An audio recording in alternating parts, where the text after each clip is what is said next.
কি আমার সচক্ষে দেখতে পাবো না। আদম আলাইহিস সালামকে আল্লাহ ওহী দিয়ে বলেন, আদম তুমি নামাজের হালাতে যাও। আদম আলাইহিস সালাম সাজদায় গেল, আদম আলাইহিস সালাম রুকুতে গেল, আদম আলাইহিস সালাম আল্লাহর ইবাদতে মগ্ন হলো। আল্লাহ পাক ওহী দিয়ে বলেন, নবী মুস্তাফার মোহরে নবুয়ত অর্থাৎ নূর, এই নূরটাকে রাসূলুল্লাহর নূরটাকে আদম আলাইহিস সালামের পেশানিতে দিয়ে দেওয়া হলো। পেশানিতে যখন দেওয়া হয়, সাজদা করার সময় দেখছে একটা আলো দেখতে পায়। আদম আলাইহিস সালাম আল্লাহর কাছে আরজ করলেন, আল্লাহ পেশানিতে নূর দেওয়া হলো, চক্ষু মোবারক দিয়ে দেখতে পাওয়া যায় না। বেরাদার যত ফারিস্তারা পিছনে ছিল, সমস্ত ফারিস্তারা আদম আলাইহিস সালাম যখন রাস্তায় যেতেন, নামাজের জন্য যেতেন, আল্লাহর ইবাদতের জন্য যেতেন, আদম আলাইহিস সালামের সামনের দিকে ফারিস্তারা সবাই সালাম করত, আসসালাতু আসসালামু আলাইকা ইয়া রাসূলুল্লাহ, আসসালাতু আসসালামু আলাইকা ইয়া হাবিবাল্লাহ, আসসালাতু আসসালামু আলাইকা ইয়া নবিয়াল্লাহ। আমার রাসূলুল্লাহর নূরকে দেখে সকলে সালাম পেশ করত। আদম আলাইহিস সালাম কয়েকদিন পরে খোদার কাছে আরজ করলেন, আল্লাহ আমি পেশানিতে নূর এসেছে, এর পূর্বে পিছনে আপনার ফারিস্তারা ঝুঁকে ঝুঁকে সালাম গাইতো, এখন সামনে ঝুঁকে ঝুঁকে সালাম দিচ্ছে। আল্লাহ গো, আমাকে আপনার পেশানি থেকে নিচে নামা যাবে না। আল্লাহ পাকের দরবারে আদম আলাইহিস সালাম আরজ করলো। আরজ করতে নাই, আদম আলাইহিস সালাম নামাজের হালাতে ছিল। এহেন অবস্থায় আল্লাহ পাক বিশ্ব নবীর নূরকে আদম আলাইহিস সালামের আঙ্গুলে দিয়ে দিলেন। বেরাদার নামাজে সাজদায় যাচ্ছিল, আঙুল থেকে যেন ঝকমক ঝকমক ঝকমক করতেছে, নূরের বাতি জ্বলতেছে। আদম আলাইহিস সালাম নিজেই স্বচক্ষে আপনার আঙ্গুলগুলোর দিকে তাকিয়ে দেখছে আলো, আপনার নূরের জ্যোতি আপনার এসে গেছে।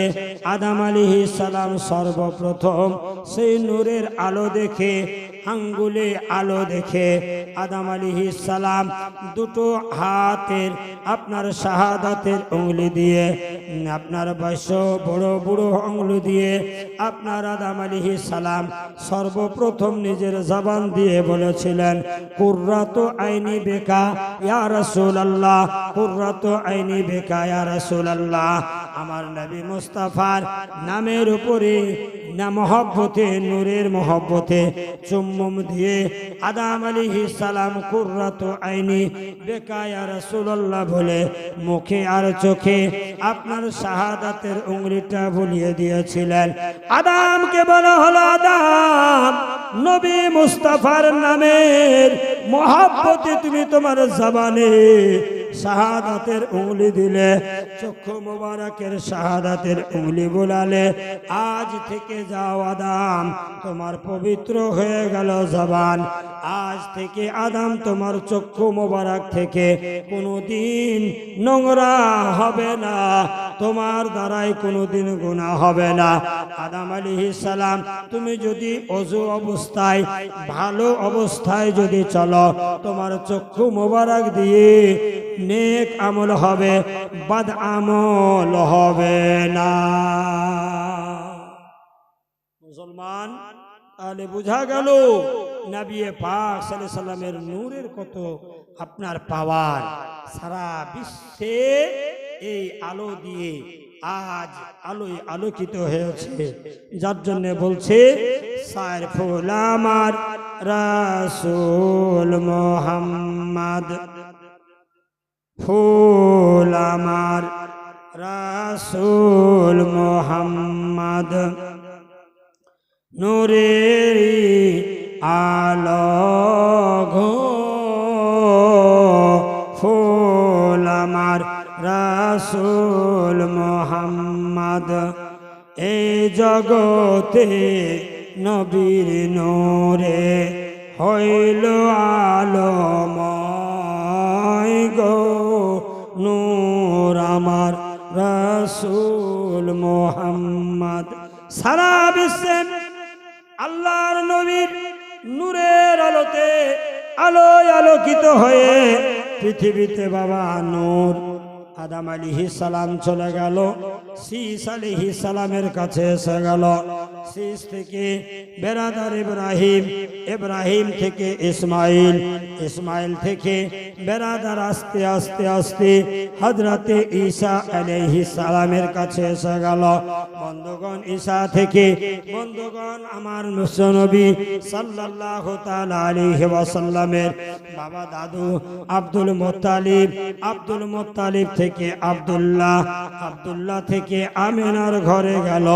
বেরাদার বুঝা গেল আল্লাহর নবীর নূর আউয়াল ও আখির।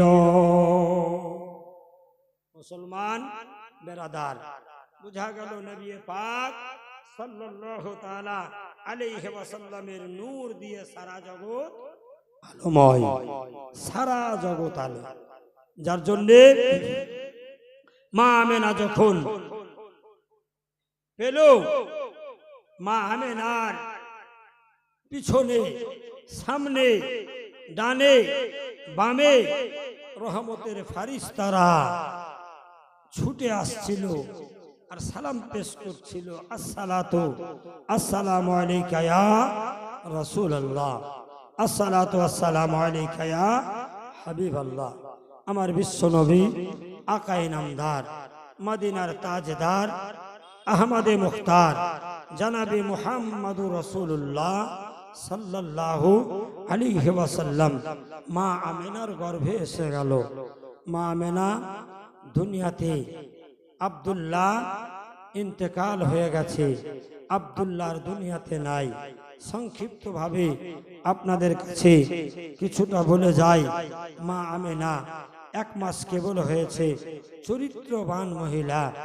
বিশ্বের মধ্যে এমন মহিলা আর কেউ হয়নি, আর আমিনার মতো হবে না। মা আমিনা এমন চরিত্রবান, এত সুন্দর রূপসী, এত রমণী ভালো ছিল। মা আমিনা কখনো মিথ্যা কথা বলতো না, কখনো তার দ্বারাই কোনোদিন খারাপ আলোচনা হতো না। মা আমিনা কারো সঙ্গে উঠতো না, বসতো না, কারো সঙ্গে মিল মহব্বত এরকম দিত না। যারা আমিনার নাই তাদের সঙ্গে তার মহব্বত হয়। মা আমিনা একদিন বিছানায় শুয়ে আছে রে বাবা, কিতাবে প্রমাণ দেয়, হাদিসের মধ্যে পাওয়া যায়। মুসলমান রাসূলে পাক সাল্লাল্লাহু তাআলা আলাইহি ওয়াসাল্লামের আম্মা জান আমিনা বিছানায় শুয়ে গেল। আব্দুল মুত্তালিব আব্দুল্লাহর আব্বা আমিনা বলে, ও আব্বা তুমি চলে যাও, মক্কাতে গিয়ে তুমি ঘুমাও। বেরাদার মক্কা থেকে আমিনার ঘর বেশি দূরে নয়। মা আমিনা নিজের বিছানায় আরাম করছিলেন, এদিকে আব্দুল মুত্তালিব বিছানায় আরাম করছিলেন। আব্দুল মুত্তালিব স্বপ্ন দেখলো, আব্দুল মুত্তালিব বলতে আরম্ভ করলো। গভীর রাতে আব্দুল মুত্তালিব রাতের বেলায় স্বপ্ন যোগে দেখছে রে বাবা, একটা সামনে যেন গাছ হয়ে গেল। গাছটা এত তাড়াতাড়ি বড় হলো, গাছে পাতা হলো, লতা হলো, সবুজ আকার হয়ে গেল। কিছুক্ষণ পরে দেখলো গাছের শাখা প্রশাখা চারদিক থেকে বড় একটা গাছ হয়ে গেল। আব্দুল মুত্তালিব বলেন, আমি স্বচক্ষে দেখলাম গাছটা যেন আপনার চারদিক থেকে ভরে গেল। আর ওই গাছের এত খুশবু আসতে আরম্ভ করলো। গাছের পাতাতে হাত দেয় খুশবু, নিচে হাত দেয় খুশবু, শাখাতে হাত দেয় খুশবু, পাতাতে হাত দেয় খুশবু, লাঠিতে হাত দেয় খুশবু, শাখা প্রশাখা থেকে থেকে এত খুশবু আসতে আরম্ভ করলো। রাতের স্বপ্নতে আব্দুল মুত্তালিব বলেন, আমি দেখলাম মক্কার আশেপাশে যতগুলো জীবজন্তুরা ছিল সবাই যেন গাছের সেন্ট পেয়ে সেই গাছের নিকটে এসে গেল। কেউ গাছের নিচে যেতে পারে না, গাছ থেকে দূরেই তারা সেন্ট নিয়ে আপনার ফিরে যায়। মুসলমান ভাই, কিছু সংখ্যক লোকেরা